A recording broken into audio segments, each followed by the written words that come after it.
নমস্কার বন্ধুরা, জয় মা দুর্গা। আজকের এই বিশেষ ভিডিওতে আমরা এসেছি 2026 সালের দুর্গাপূজার জন্য মা দুর্গার প্রতিমা তৈরির কাজ দেখতে। বন্ধুরা, ভাবতেই কেমন একটা আনন্দ হচ্ছে, কারণ দুর্গাপূজা আসতে আর মাত্র 40 দিন বাকি। আর কিছুদিন পরেই চারিদিকে শুরু হয়ে যাবে পুজোর আমেজ। নতুন পোশাক কেনা, প্যান্ডেল সাজানো, ঢাকের শব্দ, আলোর রোশনাই সব মিলিয়ে বাঙালির সবচেয়ে বড় উৎসব দুর্গাপূজা। কিন্তু তার আগে থেকেই শুরু হয়ে গিয়েছে প্রতিমা শিল্পীদের ব্যস্ততা। দেখতেই পাচ্ছেন বন্ধুরা, আজ আমরা এসেছি এমন একটি জায়গায় যেখানে ধীরে ধীরে তৈরি হচ্ছে আমাদের সবার প্রিয় মা দুর্গার প্রতিমা। প্রথমে বাঁশ, কাঠ এবং খড় দিয়ে তৈরি করা হয় প্রতিমার মূল কাঠামো।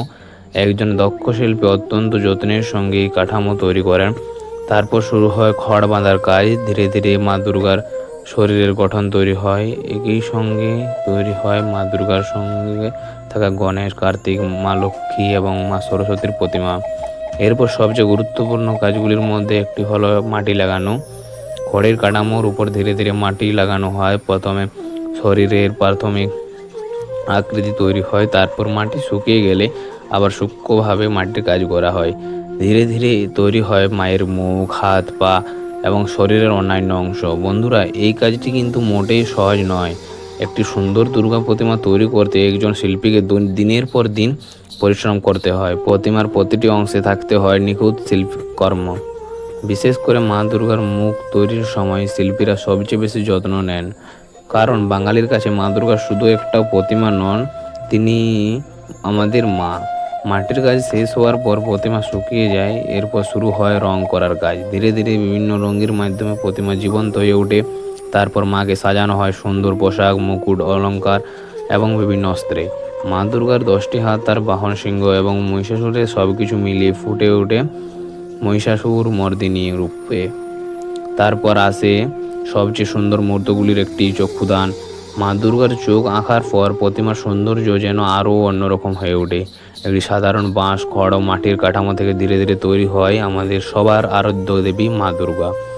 বাংলার দুর্গা প্রতিমা তৈরির এই ঐতিহ্যবহ পুরনো সময়ের সঙ্গে সঙ্গে প্রতিমার শিল্পেও এসেছে নানা পরিবর্তন। আজ শুধু সাধারণ প্রতিমা নয়, বিভিন্ন থিম এবং নতুন নতুন শিল্পী ভাবনার মাধ্যমে দুর্গাপূজা আরও আকর্ষণীয় হয়ে উঠেছে।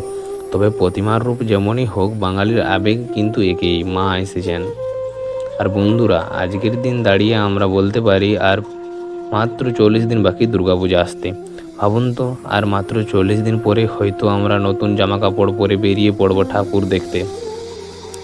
চারদিকে বাজবে ঢাকের বাদ্য, প্যান্ডেলে প্যান্ডেলে মানুষের ভিড়, আলোর ঝলকানি, আর মায়ের সামনে দাঁড়িয়ে একটা প্রার্থনা, মা সবাইকে ভালো রেখো।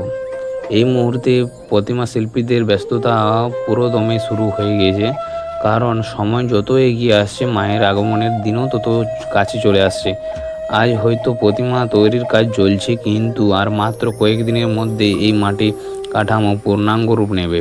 তারপর সেই বহু প্রতীক্ষিত মুহূর্ত, মা আসবেন মূর্তে। চারিদিক শুরু হবে আনন্দ, উৎসব এবং ভক্তির এক অসাধারণ পরিবেশ। তো বন্ধুরা, দুর্গাপূজা আসতে আর মাত্র 40 দিন বাকি। আপনাদের কেমন লাগছে এই অনুভূতিটা অবশ্যই কমেন্ট করে জানাবেন। আর ভিডিওটি যদি ভালো লাগে তাহলে অবশ্যই লাইক করবেন, শেয়ার করবেন এবং আমাদের চ্যানেলটা সাবস্ক্রাইব করতে অবশ্যই ভুলবেন না। শেষে সবাই একসঙ্গে বলি, মা আসছেন, আর মাত্র 40 দিন বাকি। জয় মা দুর্গা। আসছে বছর আবার হবে।